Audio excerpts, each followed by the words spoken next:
Bombshell tonight. We are live camped out here at the Phoenix Courthouse behind me. Explosive closing arguments going down in just hours. The Jody Arias Murder One trial set to go to the jury. The courtroom has been packed. Seats are only given out by lottery. Why?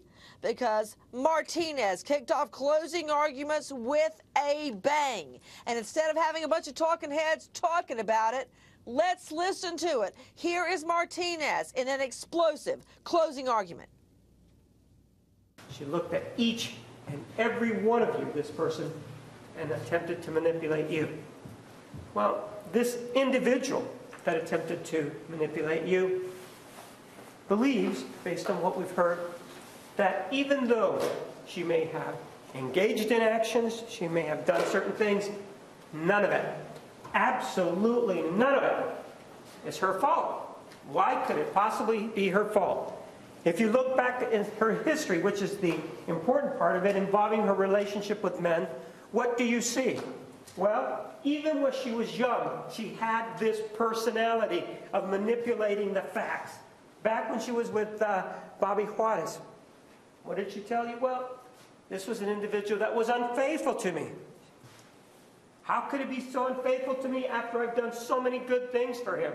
I've tried to buy him clothing. I've bought him food. I even lived in a trailer that was so bad and it was infested. Never mind that the reason that I moved there was because I was skipping school. No, that wasn't my fault at all. No. I was doing this for Bobby. And how does he repay me even though it wasn't my fault? Well, you know what? He goes and he he sends letters to another woman over the internet. And it isn't her fault that she found out about it. Of course not.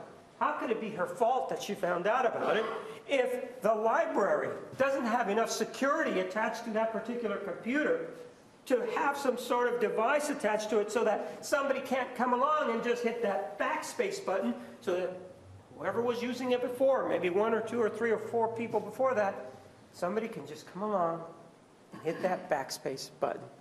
It is eerily reminiscent of what she told you happened in February of 2007, where after she and Mr. Alexander began dating, that she went onto his computer and began to hit that same backspace button.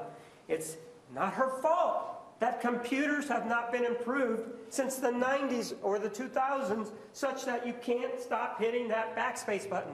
It's not her fault that that happened. Of course not. That's what she told you from the witness.